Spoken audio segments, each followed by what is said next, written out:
This is Arthur Bush. You're listening to Radio Free Flint. I'm your host. And we're on tour. Radio Flint is on tour. And we started our tour about a week and a half ago. And the first stop was Ogemaw County's Johnson Lake. Johnson Lake is a special little place. Not too many people on Johnson Lake. Great spot for hunting. I went to Johnson Lake to test out my new truck camper. You know, the kind that you put in the bed of the truck and roll down the road. Well, I tell a story in the next episode, or the last one, I can't keep it straight. But in any event, I bought a pickup truck and a truck camper, a KZ Sportsman, decked out with a bathroom, kitchen, refrigerator, a table, and a horseshoe dinette, perfect for Charlie. He takes a lot of naps, you know. So we took off, my daughter and I, to try it out. Camper sleeps 3, has a bunk, dinette, and a bed over the cab. Pretty comfortable. We've got air conditioning and heating. We have a digital high-definition TV screen with an antenna on the roof that sticks way in the heck up there in the air. My first big lesson about RV truck camping was watch out for the branches overhead.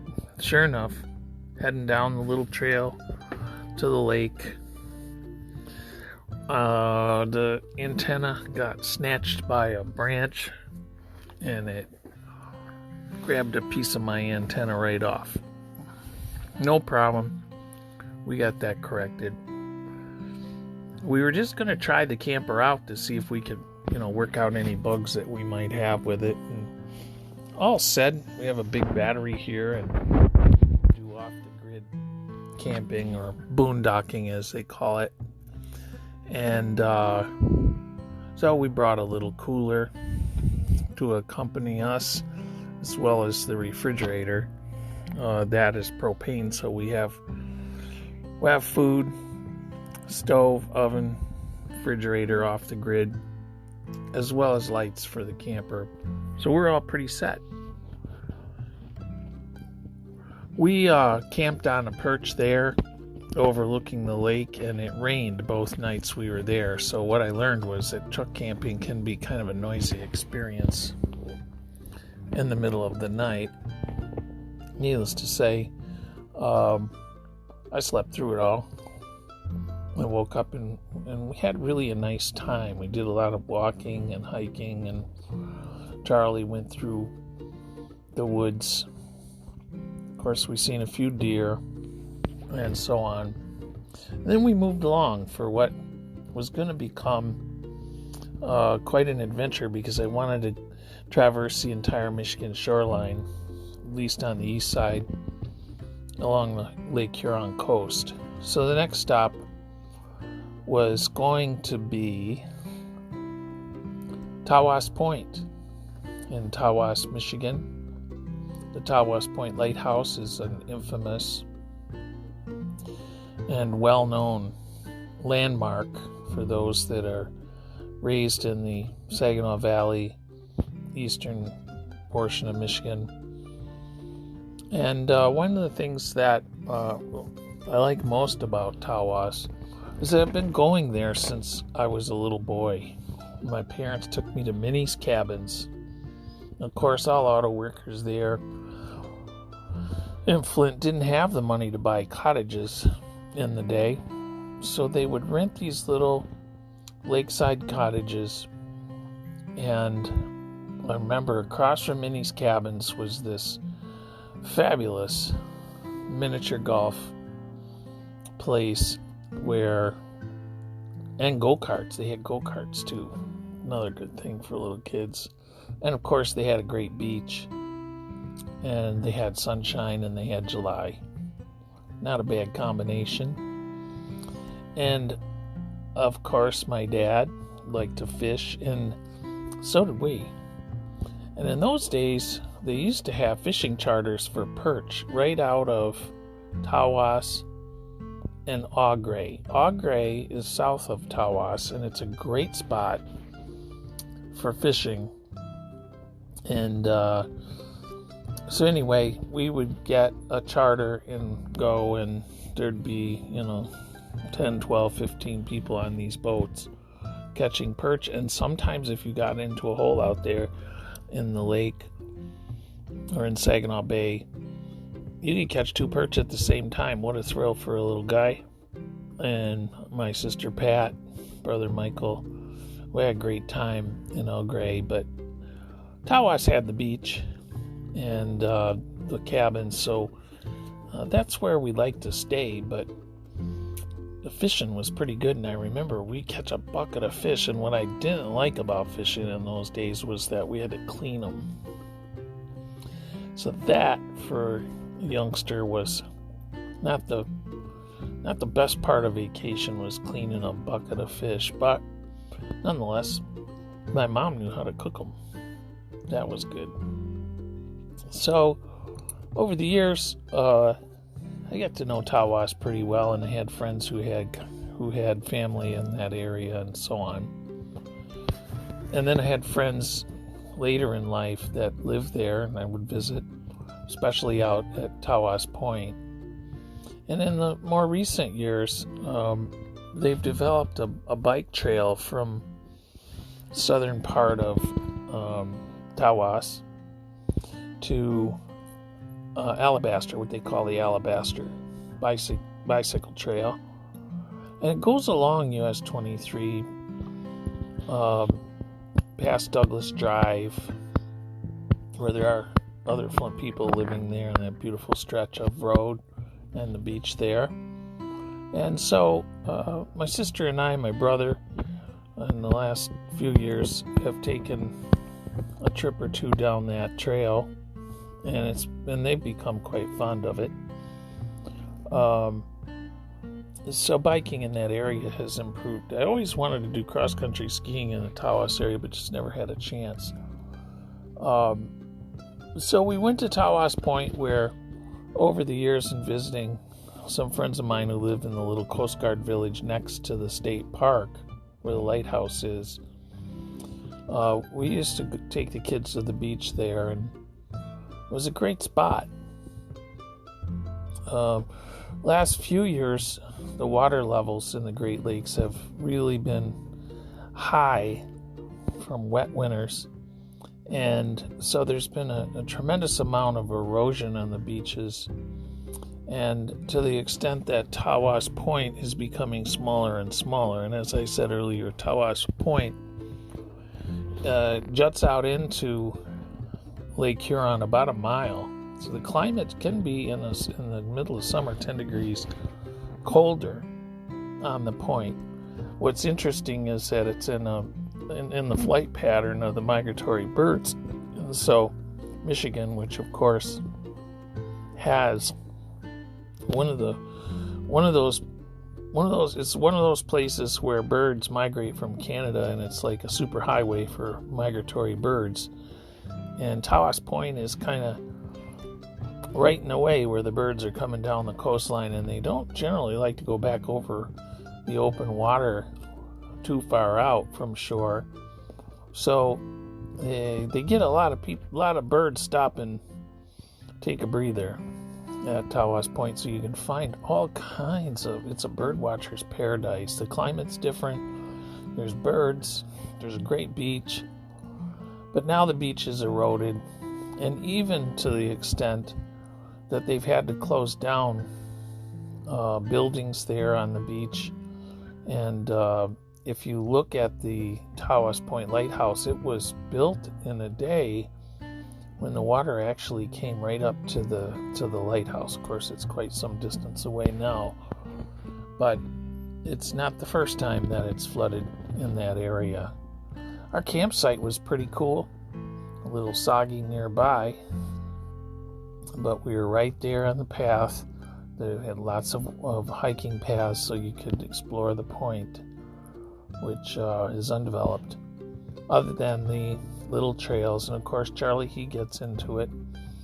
And we had a nice time there visiting the beach, although it's quite shocking to see the beach that you used to hang out on be underwater, and the trees starting to fall in, and the parking lot's getting underwater, and the concession building is closed, and all of that.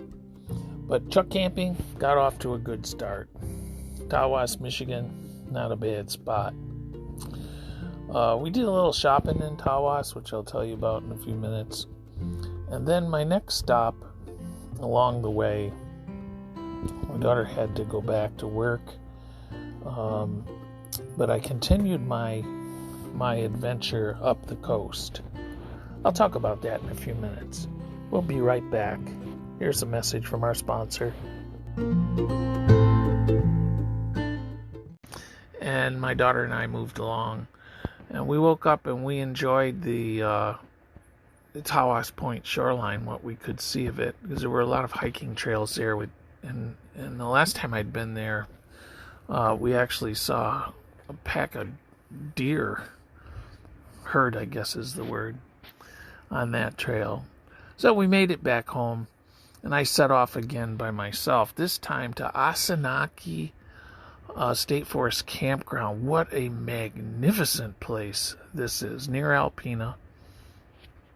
And and I pulled into this place, and it just seemed to take forever to get back to the lake from the US 23. And Ossineke, a marvelous beach. Actually, it was nothing like Lighthouse Point in Tawas. One story I missed about Tawas I wanted to tell you. This is Ben Franklin. My daughter and I, the weather was getting a little punky, so we decided to go in town and check stuff out and do some knick-knack shopping like all good tourists of Michigan would do. We went to the Ben Franklin, which in the past I had enjoyed shopping at. I walk in there, and right in your face is like 2 aisles in a section of the store in Trump regalia, Trump flags, Confederate stuff, all kinds of offensive things. And I thought, my oh my, what a country we've become. Or the Ben Franklin now has become hawking the articles of the cult, and everything was Trump. And I thought, well, I guess that's an advertisement for no Democrats wanted in this store. So my daughter was in the middle of trying to get something, and I said, well, I think it's time for us to go. She looked at me a little disappointed. I get outside. She says, what's up with that? And I said, didn't you see all that stuff? I said, I'm not giving those people any money. So I skipped down the road, only to find a French press mug to make coffee. I said I didn't have a coffee maker. And it's actually a thermos with a French press that you can have. It's a travel mug that you make your coffee in and drink out of it all at the same time. Anyway, with that bit of trivia, I'm sure you're not very interested in that story. But I made it to Ossineke on the shores of Lake Huron, and what a great place. I had nearly the whole park to myself. My truck camper sitting there. I placed it so that when I woke up in the morning, I could see the sunrise coming off of Lake Huron. And what a marvelous, marvelous place. I can't highly recommend it enough to you. Then I moved along high winds. I was a little concerned about my truck camper blowing off the back of my truck, but it seemed to be quite sturdy. And I made it to Cheboygan State Park, about an hour down the road.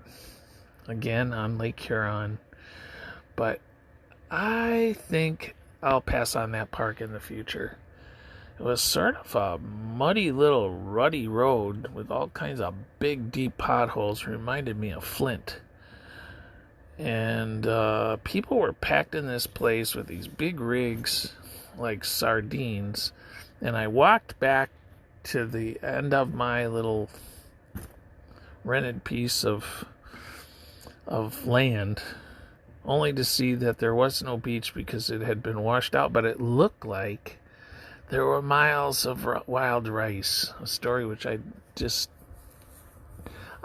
did a story on wild rice with Barb Barton not long ago, an episode here, a podcast episode.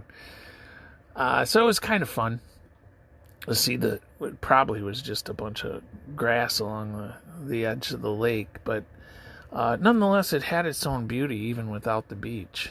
But I felt kind of sad for the fact that all these people are all cramped into this little place with this little mud hole, and they were not able to walk on the beach of Lake Huron.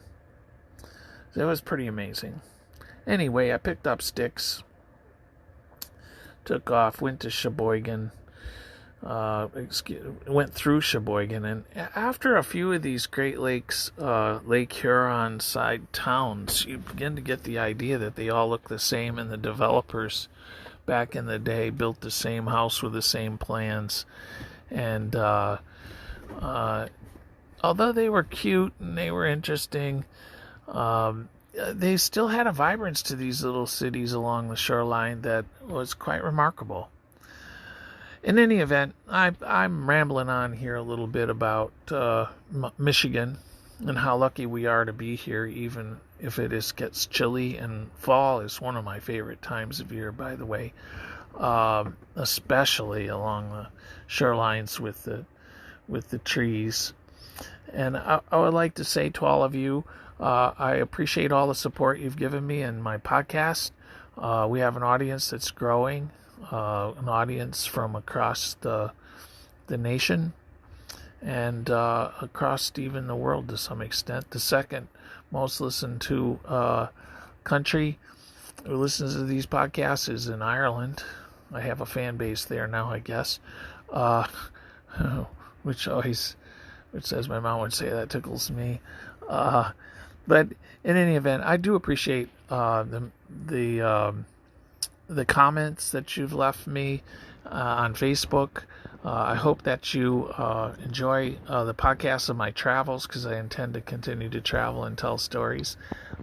This is only the first. I'm sure I'll do some research in the future so that I give you something more interesting than my own musings. So take care. And wherever you are, whatever you're going to do today, I hope that it's fun. I hope it takes you away from the divided world that we see on our TV screens, and that you'll get up and go. So take care. This is Arthur Bush. You're listening to Radio Free Flint. Goodbye for now.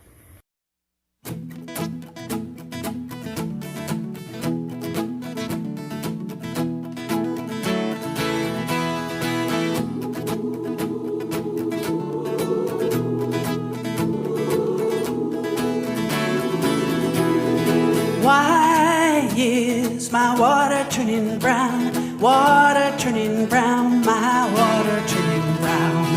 Why does my baby cry at night? Baby cry at night, my baby cry at night.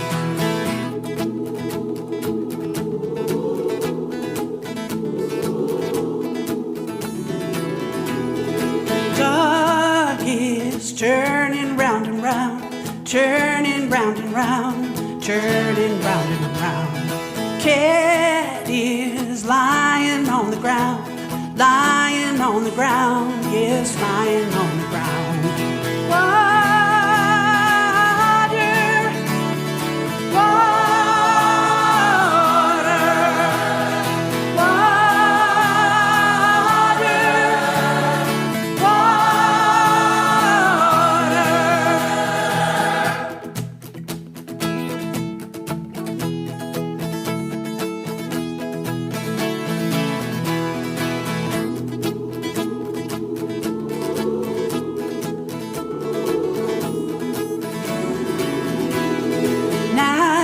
there's poison in our veins, poison in our veins, yes, poison in our veins. 12 by 6 feet underground, 6 feet underground, yes, 6 feet underground.